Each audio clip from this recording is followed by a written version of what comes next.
I'm Roberta Roth, the producer of this teaching tape. I'm a psychoanalyst myself, and I'd like to say a few words to introduce to you the analyst who is going to be your teacher.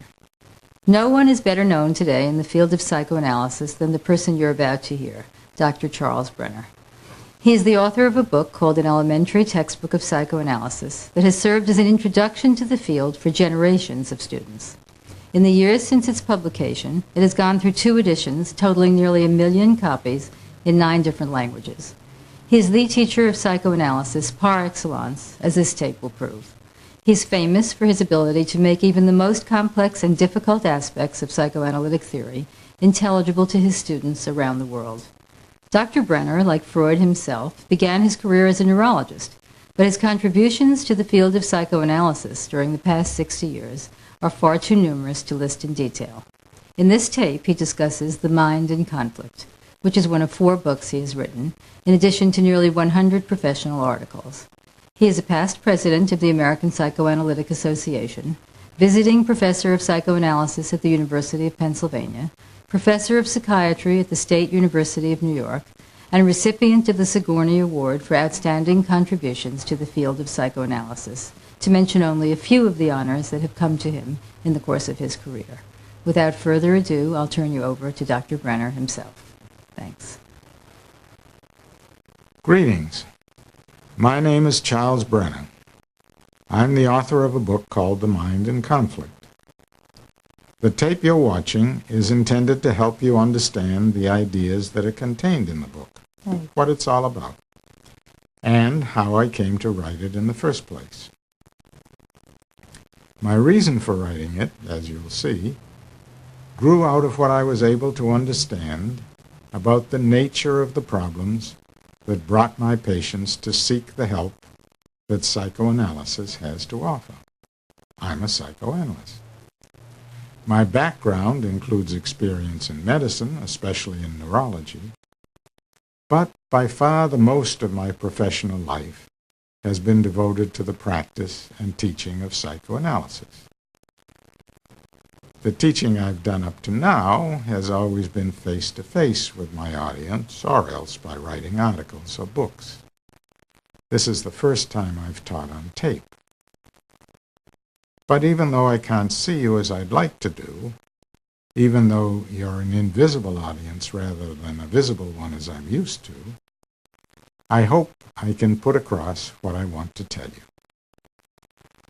The Mind in Conflict, being the last book I've written, still seems to me like a recent book, but it really isn't. It's been around for quite a while, more than 15 years in fact, and it was preceded by a book called Psychoanalytic Technique and Psychic Conflict that was published more than 20 years ago, and that should really have been a sequel to The Mind in Conflict rather than the other way around. So, you see, the ideas in The Mind in Conflict are ideas that have been stewing around in my head for quite a long time. I guess they began to stew, consciously at least, sometime back in the 1950s.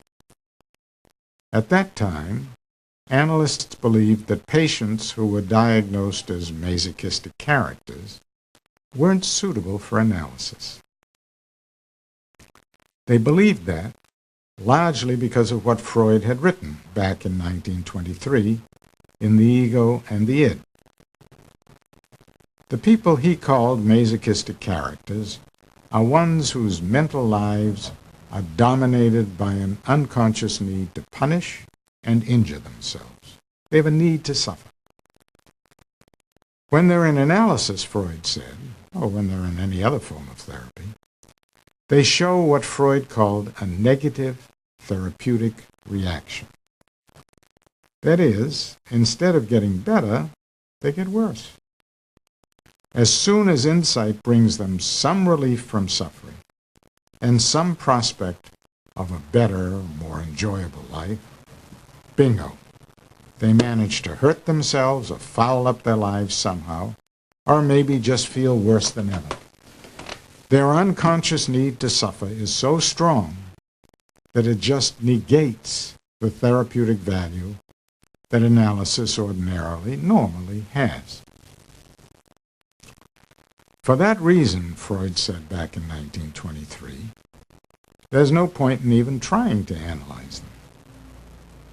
So right through the 1950s, whenever a diagnosis of masochistic character was made, analysis was considered to be contraindicated. As you can guess, this pessimistic view was based on Freud's idea of a death drive. According to what he wrote in 1920, in Beyond the Pleasure Principle, there is a drive, a tendency, that's present in all living matter and all protoplasm to return to the inorganic state. This death drive, according to Freud, is present in mental life in the form of a need to destroy oneself and make oneself suffer. For quite a while, this idea was taken quite literally. Suicide was attributed to the death drive. Analysts believed that patients who killed themselves did so because their death drive had become too strong. That was considered to be a satisfactory explanation.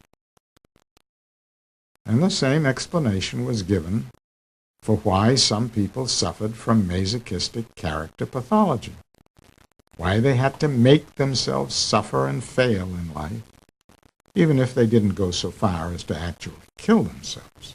It was because their death drive was so strong. That's what analysts believed as late as the 1950s. But the death instinct explanation didn't satisfy all analysts, or at least not for very long. I remember one of my early analytic patients who was referred to me after he had made a serious suicidal attempt. He was a young man, married, whose wife had just given birth to their first child. In those days, women were kept in the hospital for 2 weeks after delivery. No one was sent home after a day or two the way they are nowadays. While his wife and baby were still in the hospital, this young fellow, who had access to medication, got himself a fatal dose of barbiturates, put the powder in a glass bottle, mixed it with water so he could drink it down, and went off to a lonely hillside where he sat down under the stars. Then he masturbated and ejaculated into the bottle, mixed it all together, and swallowed the whole concoction. The only thing that saved him from death was the fact that sometime after he became unconscious, he vomited. So he didn't absorb a full fatal dose of barbiturates. Instead, he recovered and eventually became my patient.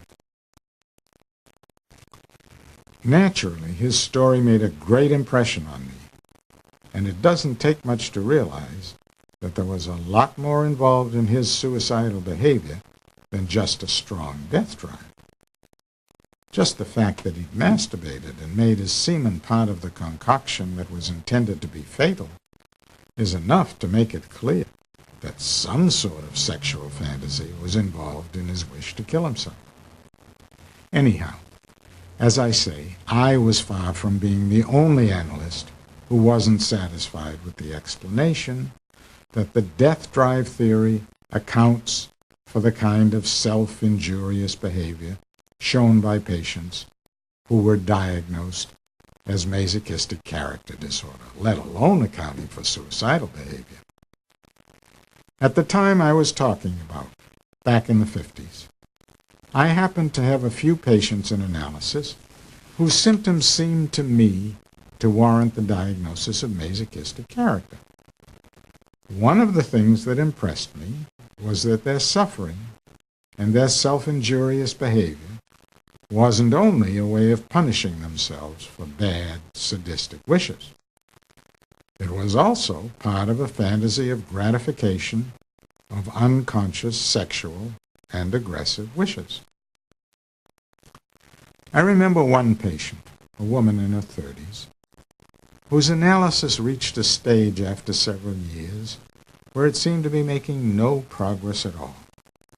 She came in day after day for months and lay on the couch weeping, saying that nothing good was happening in her life, that analysis was of no help to her, that I wasn't helping her, and that she should stop analysis.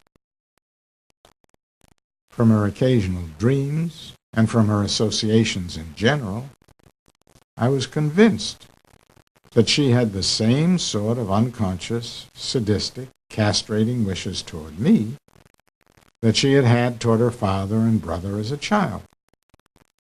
Wishes that she felt frightened and guilty about having. It seemed clear to me that her tears and her misery and her complaints were all ways of defeating me and making me impotent, of symbolically castrating me. I tried over and over again to explain this to her, but it didn't seem to do a bit of good. So, finally, I gave up and said to her one day that maybe she was right. Maybe I couldn't help her and she shouldn't be in analysis. Her reaction to what I said just amazed me. This woman, who'd been weeping and moaning the whole hour till then, sat up and looked at me with a big smile on her face. She was grinning from ear to ear. She'd beaten me at last. So, again, it seemed obvious to me that you couldn't explain that patient's behavior as just the result of her death drive being so strong that she had to suffer. It seemed clear that she was getting unconscious satisfaction, unconscious pleasure from her weeping and complaining and feeling miserable for all those months. I can't remember exactly how clearly I understood it then, but I think I thought to myself that her misery and suffering all that time was like what I understood a neurotic symptom is. It was a combination of satisfaction of a sadistic wish to defeat and castrate me, which was for her a bad, forbidden wish that had to be repressed, on the one hand, and self-punishment for the bad, forbidden wish on the other hand. It seemed to me that my patient's neurotic suffering corresponded to what Freud had said way back in 1894 is true of all neurotic symptoms, that it was what he called a compromise formation. Her misery and suffering combined a wish to castrate me, even though she denied having any such wish, and a need to punish herself for having such a wish. I had another dramatic confirmation of the fact that misery and suffering can be unconsciously gratifying with another patient who became aware that in the midst of her misery and complaining, she was feeling sexually excited.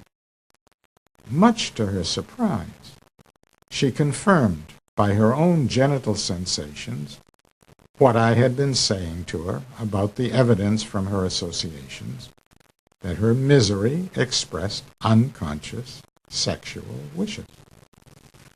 So, from my own analytic experience with patients who had been diagnosed as having masochistic characters, I was convinced that the idea that was prevalent at the time in the 1950s, that all such patients are unanalyzable, was wrong. I thought they're like any other patients.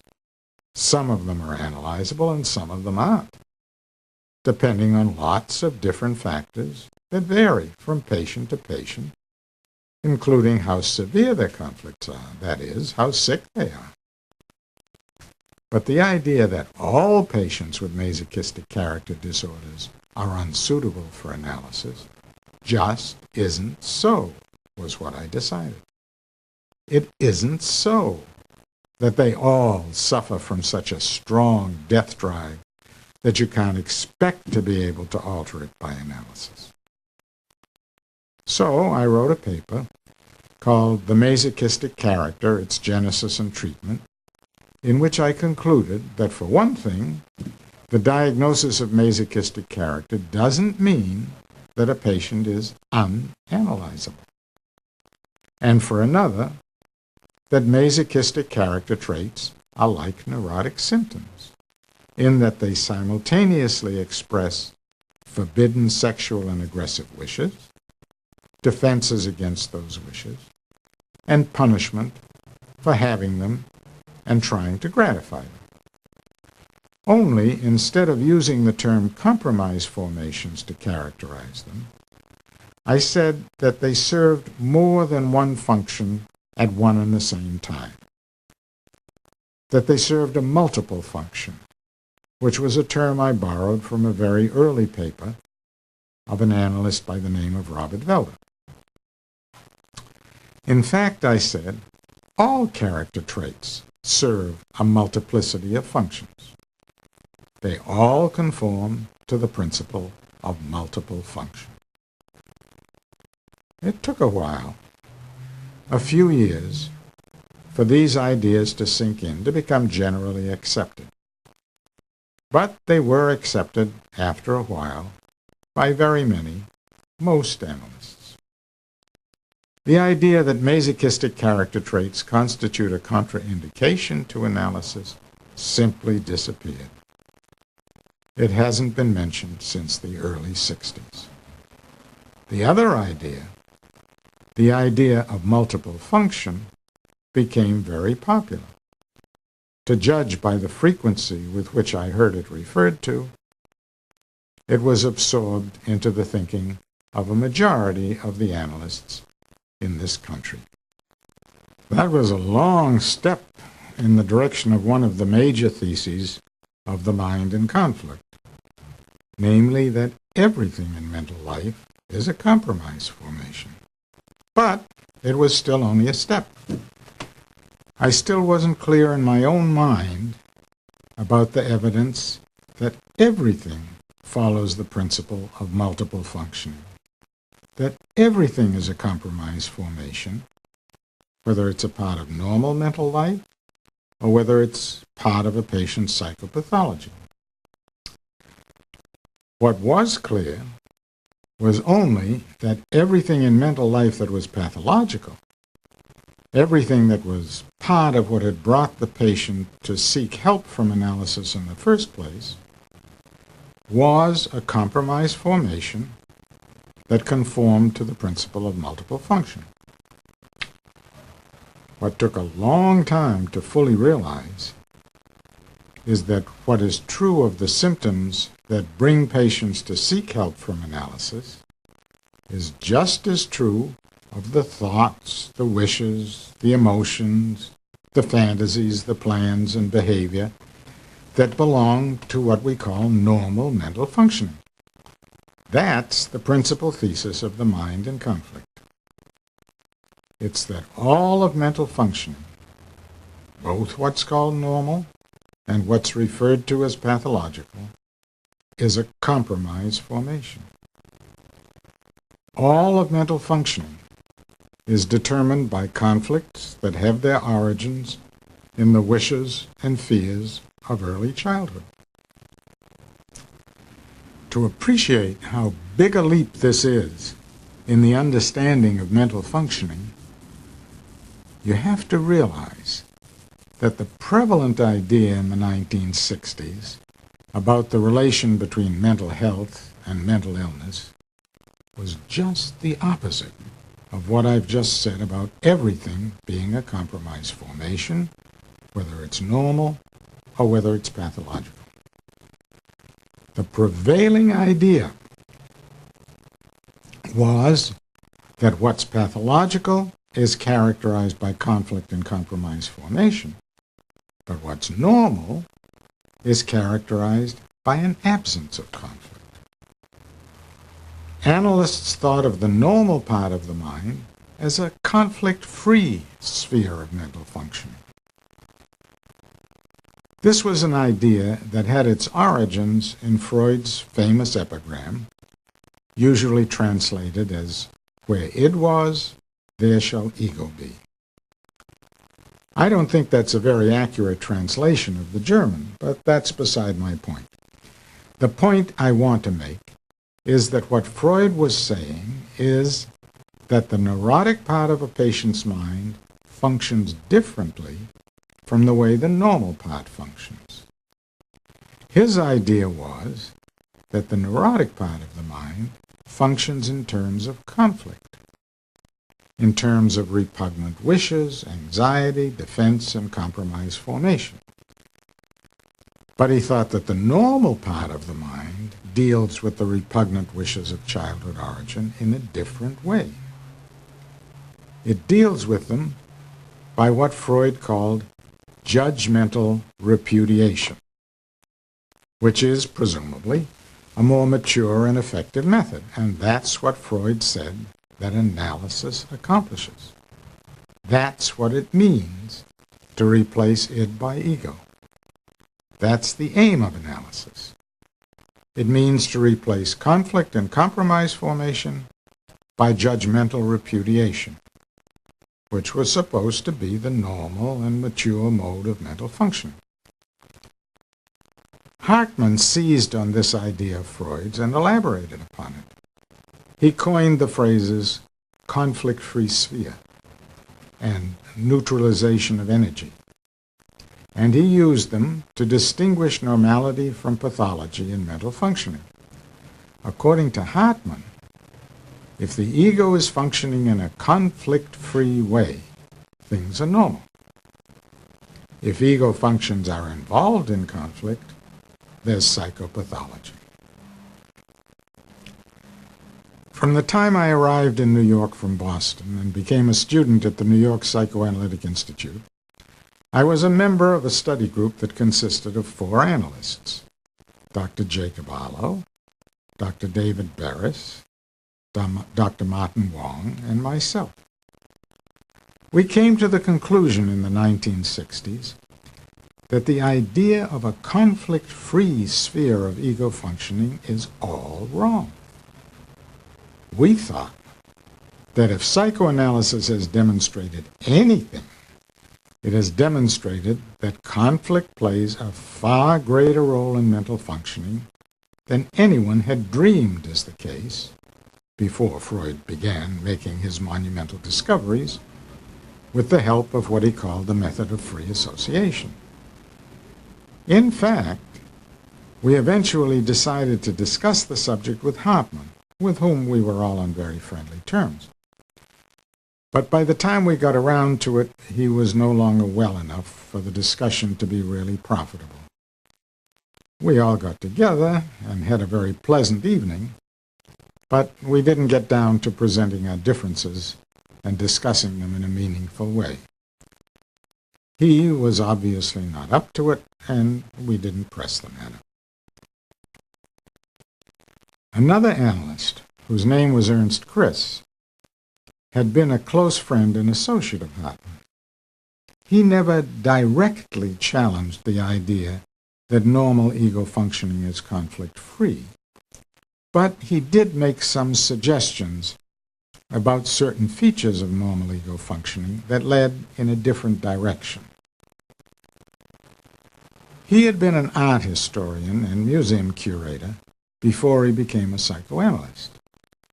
So the psychological aspects of artistic creation and the psychology of art appreciation in the broadest sense of the word were of special interest to him. Artists, he said, and audiences as well, have access, during times of artistic creation and of artistic enjoyment, to sexual and aggressive wishes of childhood origin to a greater degree and with less disguise and distortion of those wishes than is normally the case. He called this phenomenon regression in the service of the ego, to distinguish it from the situation in the psychoneuroses, where the sexual and aggressive wishes of childhood appear in less disguised form, despite the efforts of the ego to ward them off or defend against them.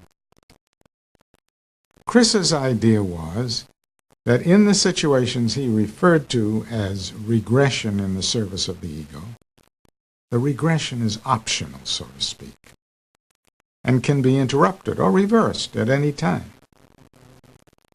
Whereas in the case of a neurosis, the ego is unable to control the regression, which occurs willy-nilly as part of symptom formation. So what Chris was saying in effect was that in lots of cases, normal mental activity is very closely tied to the sexual and aggressive wishes of childhood that give rise to conflict.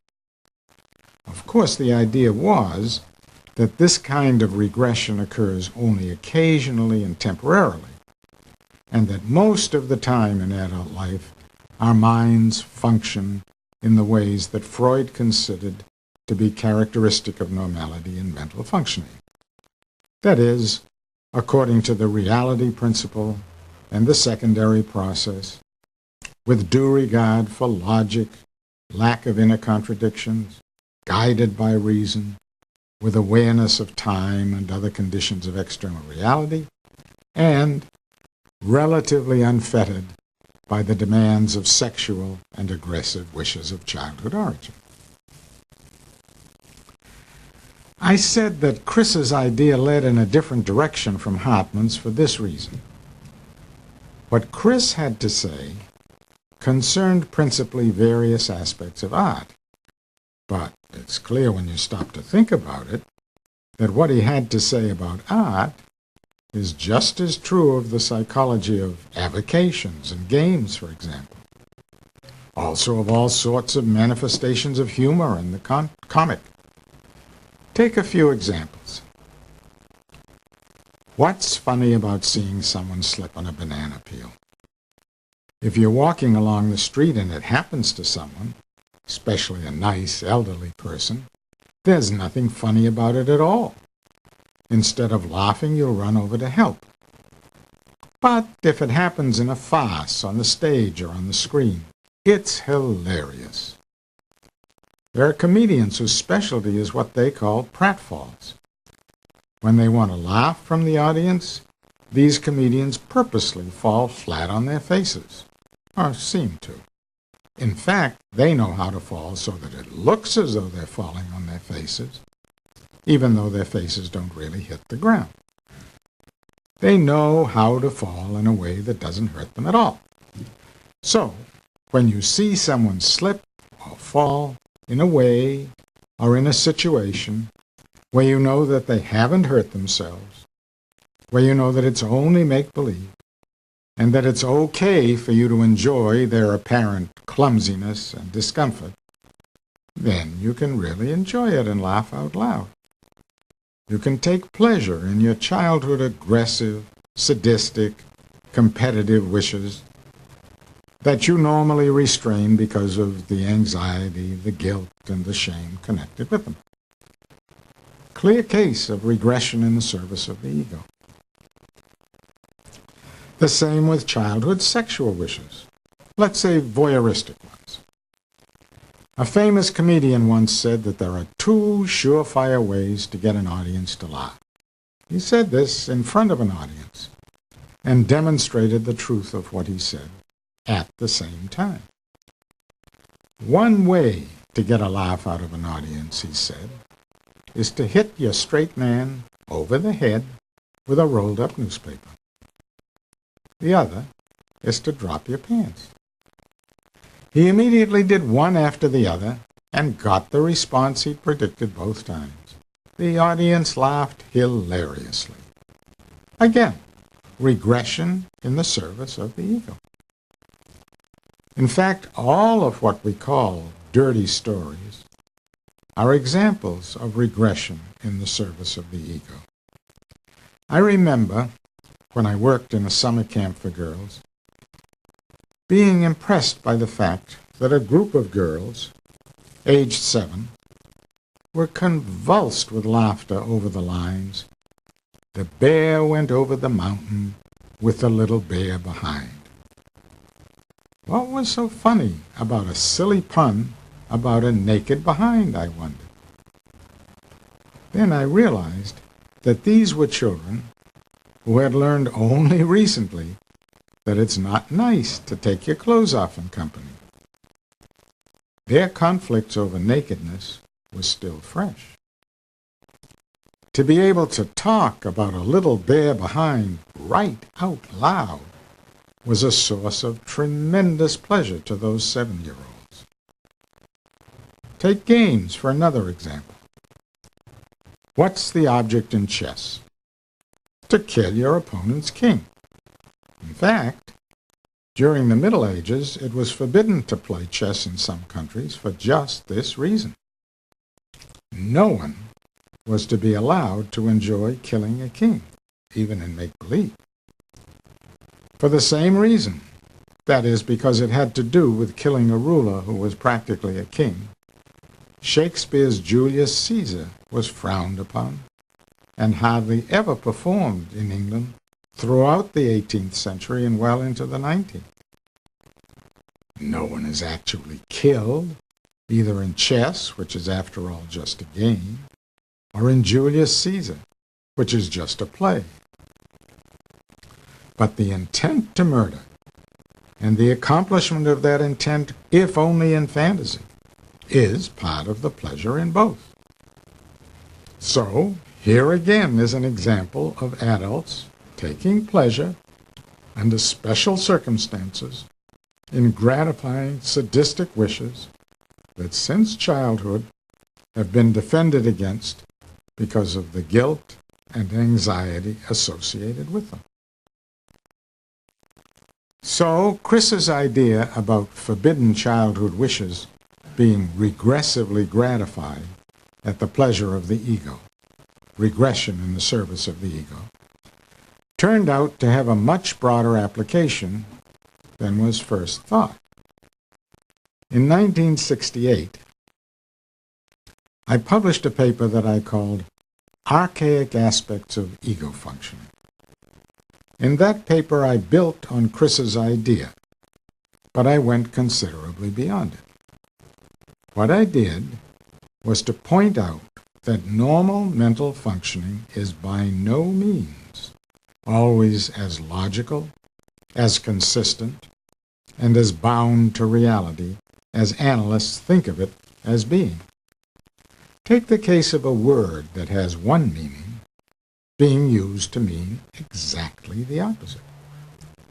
This was supposed to be a classic example of primary process thinking. It's apparent in dreams, where an image of a room crowded with people can express a thought of being all alone, for example. Or an image about height can express a thought about depth, and so on. But the idea was that in secondary process thinking, in waking, mature, adult thinking, this sort of thing doesn't happen. In secondary process thinking, analysts maintained in years gone by, words aren't used to mean their opposite, because that would run counter to what was supposed to be the ego's need to be logical and to avoid internal inconsistency or illogicality. What I pointed out in the article I just mentioned was that this isn't true at all. We use words to mean their opposite all the time. The word yeah, for example, can mean yes or no, depending on its context. When you hear somebody say, yeah, sure, you sometimes know from the context that they are signifying assent, and sometimes that they're signifying dissent or disbelief. And sometimes you can't be sure whether they're agreeing or disagreeing. As one of the characters in Alice Through the Looking Glass said, when I use a word, it means what I want it to mean. And in the article, I cited other examples that show how many examples there are in normal adult ego functioning of what had been thought of as immature or regressive or primary process type thinking. The adult ego, I demonstrated, is far from having a need for logic, consistency, and a concern for external reality. Atheists call on God when they curse or praise, despite the fact that they don't believe there is a God. People who don't believe in magic, nevertheless, knock wood, or even consult horoscopes. New York apartment houses have no 13th floor. In fact, all of us every day act and think in ways that run counter to our conscious or rational beliefs. The fact that this is part of everyday life argues against the idea that it should be thought of as regressive. It's normal, not regressive, was what I argue, and it shows how much of our daily thoughts and actions are influenced by childhood wishes and conflicts without our being at all aware of the fact that this is the case. So, looking back, I can see that the article on archaic aspects of ego functioning was a step on the way to the main thesis of the mind in conflict, namely, that everything that goes on in the mind that's of real emotional significance, anything more than the simplest acts of perception, is influenced in a major way by conflicts over sexual and aggressive wishes of childhood origin. It's not just neurotic symptoms that are compromise formations. Everything is a compromise formation in Freud's meaning of the term. Everything expresses or reflects the different components of mental conflict. The sexual and aggressive wishes that have their origins in childhood, the unpleasure associated with those wishes in the form of anxiety and depressive effect, and the defenses, whose purpose is to minimize or eliminate the unpleasure. One of the questions that's often asked when I make this statement is, well, but if everything is a compromise formation, then everything's the same. How do you tell one thing from another if you say everything is the same? How can you tell what's normal from what's a symptom? I've often wondered what prompts this question.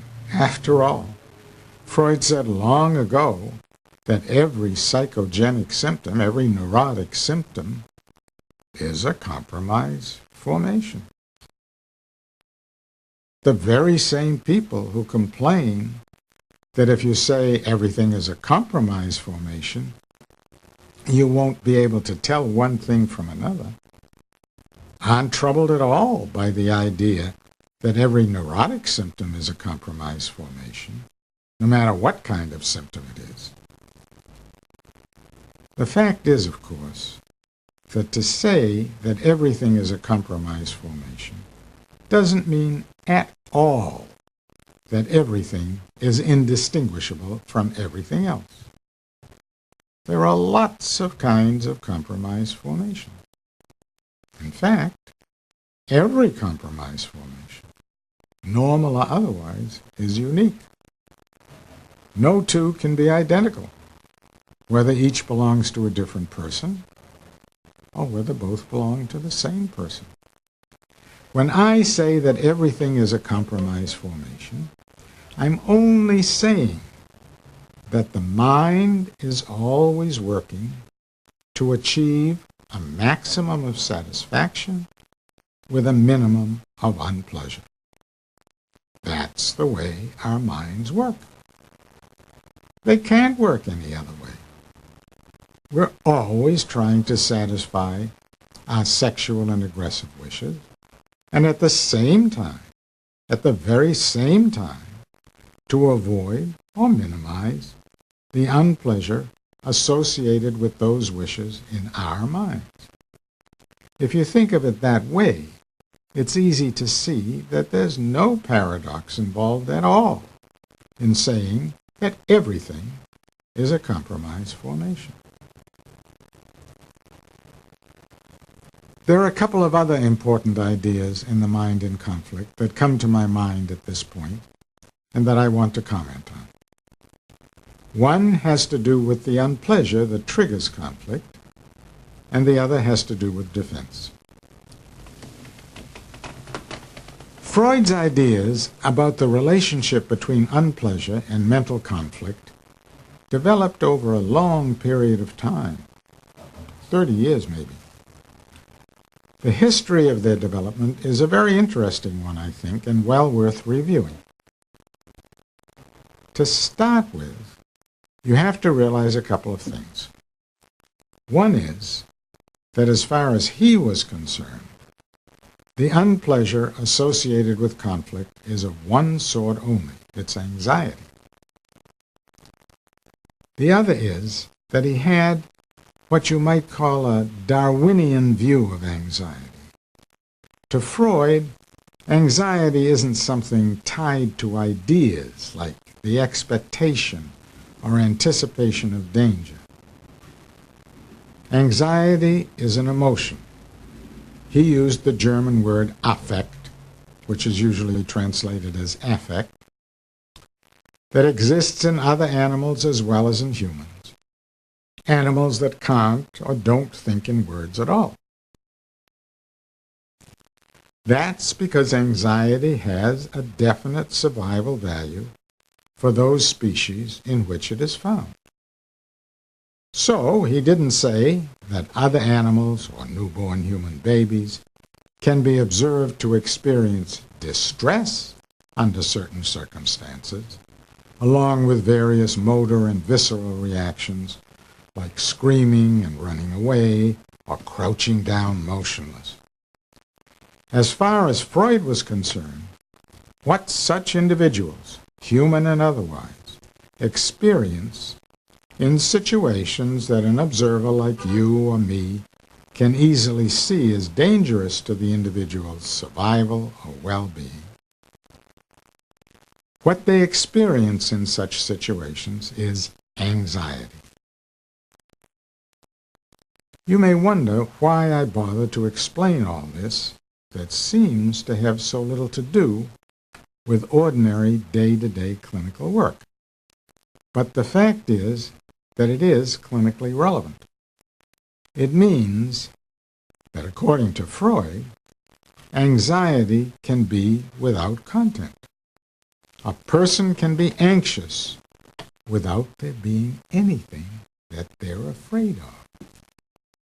And as a matter of fact, this idea of contentless anxiety has reappeared in the currently fashionable diagnosis of post-traumatic stress disorder, which is, to my mind, a completely indefensible diagnosis. But back to Freud. Freud believed that his own clinical experience justified the notion of anxiety unrelated to ideas about danger. He observed a number of patients who suffered from anxiety attacks and who said they had no idea what they were afraid of. They just felt panicky. In a series of such patients, Freud got a history of what he considered to be unhygienic sexual practices, namely, frequent experiences of sexual excitement without adequate gratification. They practiced coitus interruptus, or other forms of sexual stimulation that did not end in a satisfying climax. When they gave up such unhygienic practices on Freud's advice, they were relieved of their anxiety attacks. Moreover, said Freud, analysis didn't help them. Their complaints weren't due to psychological causes, as he had found is the case with the patients he diagnosed as hysterics or obsessional neurotics. Their complaints were due, he was convinced, to current unhygienic sexual practices. He even invented a special name, a special diagnostic category for them. He called them cases of actual neurosis, to separate them diagnostically from the cases of psychoneurosis. Incidentally, the word actual didn't mean real as opposed to imaginary. It meant of the day or current, from the French word actuel. It expressed the notion that these were patients whose troubles were caused by what was happening currently in their lives, namely, their unhygienic sexual lives, in contrast to psychoneurotic patients whose troubles are caused by what has happened to them in the past. So, Freud accounted for the anxiety that some of his patients complained of on the basis of their unwise sexual lives. But how about the anxiety that was both prominent and troublesome in the majority of his patients who were psychoneurotic, whose symptoms were compromise formations between unconscious, repugnant sexual wishes and efforts to defend against those wishes? How could one account for anxiety in those patients? Why were their conflicts so often marked by anxiety? Where did that anxiety come from? Freud's first stab at answering these questions was that the anxiety experienced by his psychoneurotic patients was, in fact, transformed libido. It was sexual energy, turned sour, so to speak, just as wine can turn into sour vinegar if it's been stored too long or under unfavorable conditions. Freud believed that persons who develop neuroses as adults have repressed their childhood sexual wishes to too great an extent. They suffer from libidinal frustration as a result of too much repression, he believed. And sooner or later the dam bursts. The repression gives way, and those repressed childhood sexual wishes return from repression. As he saw it then, that is, before 1926, that's when the conflict starts between childhood wishes and defenses against them. And while it's true, as he said, that in every symptom there is some degree of gratification of the childhood wish or wishes that are involved in the conflict, instead of that gratification giving rise to a pleasant feeling of satisfaction, it gives rise to anxiety instead. The libido, so long repressed, has turned into anxiety. Put another way, symptoms are to be thought of as compromise formations in which anxiety accompanies the satisfaction of whatever sexual wishes of childhood origin have given rise to the underlying conflict. We don't know, because Freud never said, what the clinical experiences were that finally convinced him that psychoneurotic symptoms are not simply the result of frustration due to excessive repression, and that anxiety is not libido turned sour, that the anxiety present in psychoneurotic patients isn't transformed libido. Something did convince him that his first theories about the nature and origin of mental conflict were inadequate. Finally, in 1926, more than 30 years after his first paper on conflict and symptom formation, he proposed a theory that is much better suited to the facts as we know them than his first theory was.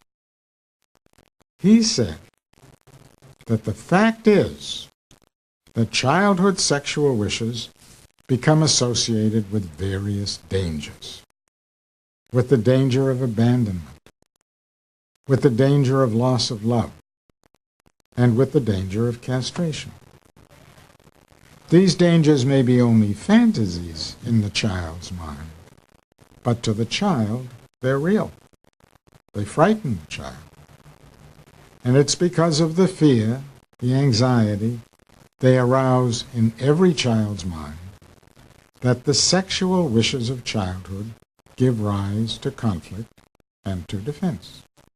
So, Freud finally came round to the formulation that in every conflict in mental life, it is the fact that certain childhood wishes give rise to unpleasure that is responsible for defense, conflict, and compromise formation. That's the way we understand conflict at present, but with an emendation that's a significant one. Freud limited the unpleasure that gives rise to defense to a single emotion, to anxiety. The way he viewed things, it's always anxiety that's involved in conflict. The emendation that's contained in the mind in conflict is that the unpleasure isn't always anxiety. It isn't always an expectation or an anticipation that some calamity is about to happen. Sometimes it's the conviction that the calamity, whether it's abandonment or loss of love or castration, has already happened. That it's a fact of life. There are times when a very young child believes that mommy or daddy has gone away forever, or doesn't love the child anymore, or has castrated or mutilated or otherwise injured the child. The belief may be more or less objectively justified.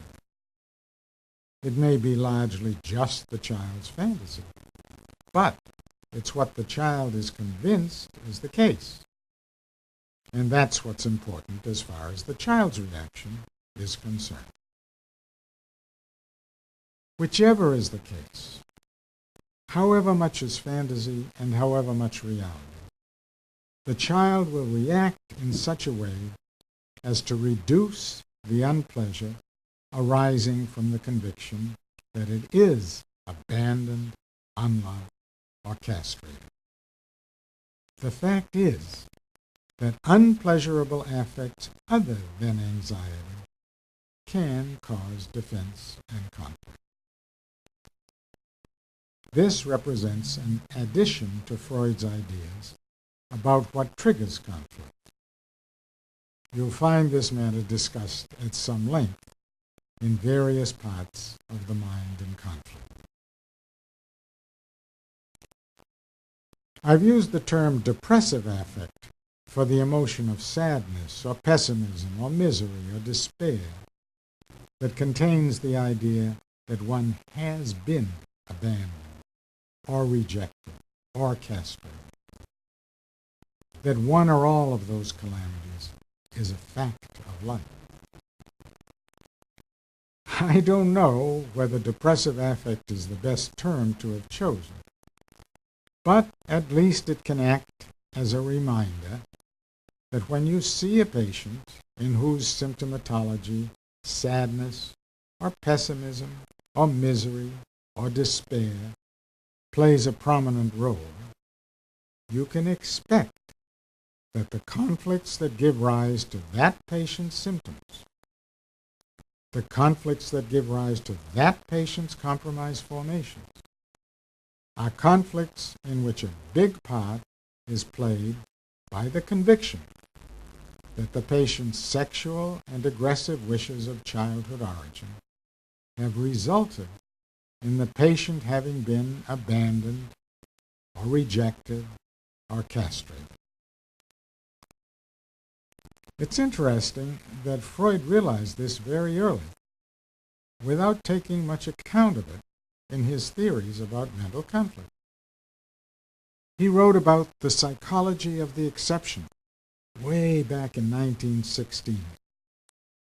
The example he chose to illustrate the idea that a person may go through life obsessed with the idea of having been malformed, and that such a person may defend against depressive affect by fantasies of revenge and omnipotence.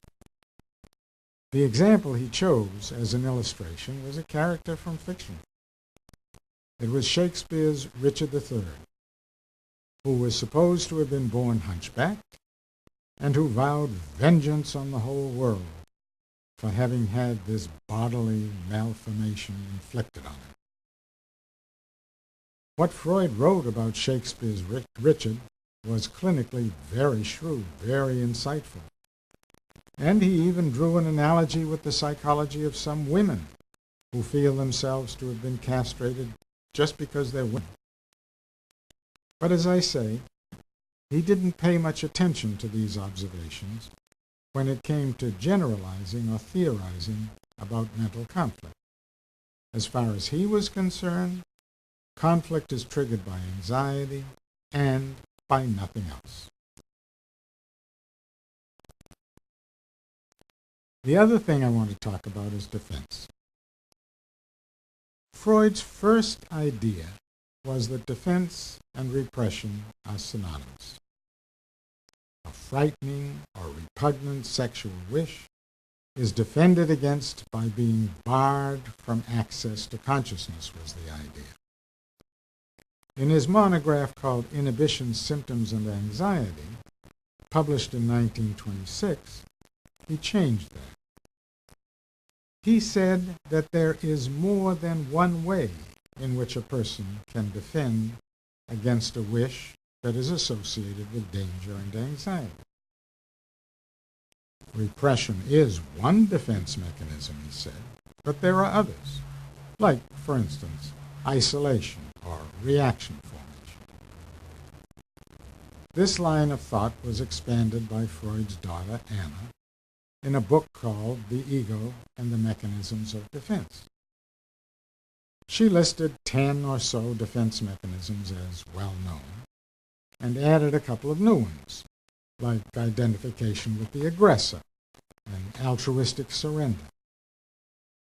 She also emphasized the idea that defenses should be analyzed, an idea that was really avant-garde in 1936, which was when her book was published. It's strange to think of today, when the analysis of defenses is so much a part of analytic technique, that it's impossible to think of doing analysis without analyzing defenses. But the fact is that this wasn't always so. It was an analyst named Wilhelm Reich who first wrote about dealing with defenses in analysis. But he and others who followed his lead didn't yet think about analyzing defenses. Reich's idea was to destroy the defenses, as he put it, to shatter the patient's defensive armor. I guess, to get at the patient's childhood sexual wishes that were concealed by the defenses. Anyhow, even as late as the 1930s, there were only a few analysts who thought in terms of analyzing defenses. You have to remember that the idea then was that the wishes were repressed. They had first to be detected and then brought out into the open. As one analyst put it, you had to track down the patient's libido to all its hiding places, all its childhood fixation points, wherever they might be. The idea of tracking down defenses to analyze them didn't even make sense to analysts before 1926. After all, to their way of thinking, the defense was repression. You had to undo the repression by your interpretations, by demonstrating to the patient what his or her unconscious wishes were, especially in the transference. That was what analysis was all about until the 1930s. But once the idea of analyzing defenses became widely understood and accepted, the whole technique of analysis changed. Instead of trying to discover and interpret to patients only what the sexual and aggressive wishes were that were giving rise to their conflicts, analysts also tried to understand what the anxieties were that were associated in their patients' minds with those childhood wishes, and in what ways the patients were defending themselves against their dangerous wishes. You could say that analysis became a matter of analyzing and interpreting all the elements of each patient's conflicts, not just their wishes. But it wasn't seen quite that way.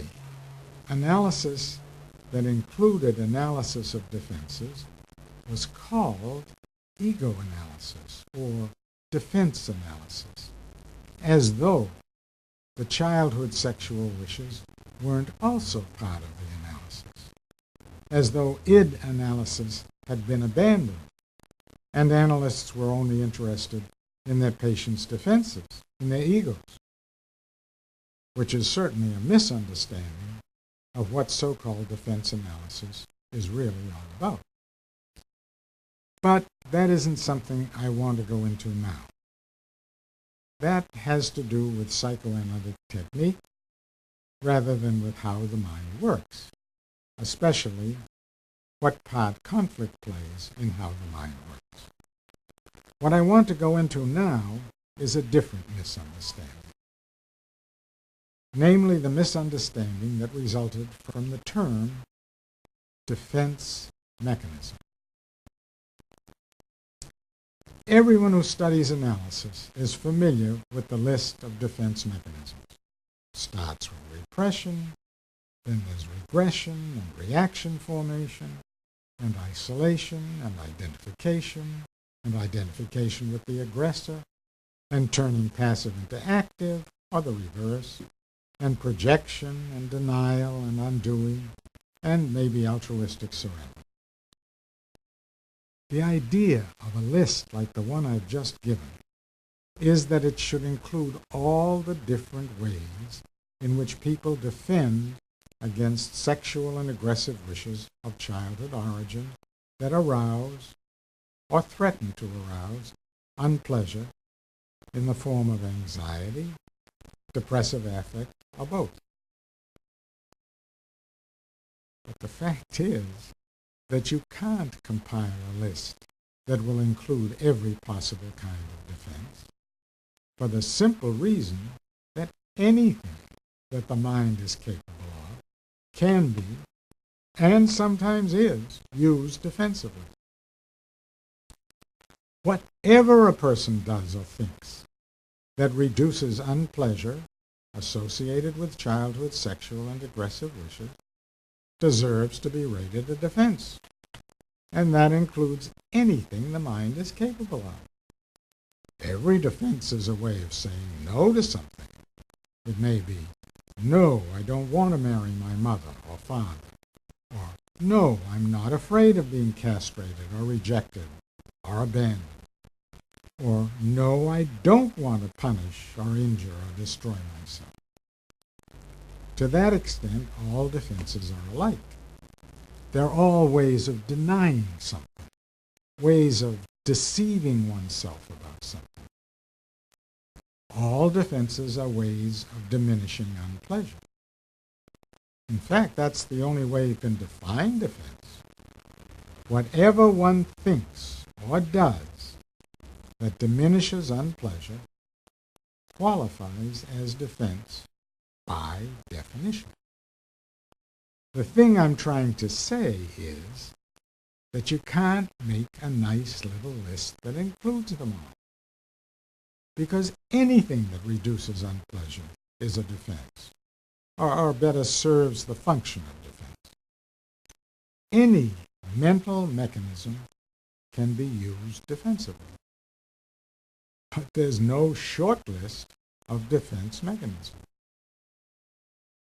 And to add to the confusion caused by trying to compile such a list is the fact that any thought or action that the mind is capable of is sometimes used defensively and sometimes used in the service of gratifying childhood sexual and aggressive wishes as well. It makes no sense to try to make a list of defense mechanisms, not only because the list has to include everything the mind is capable of, but also because everything you put in such a list can be used in order to gratify wishes, as well as to defend against them. And that's even true of what's always first on the list, namely repression, as I illustrate in The Mind in Conflict. So the term defense mechanism gives the wrong impression and should really be dropped from the vocabulary of psychoanalysis.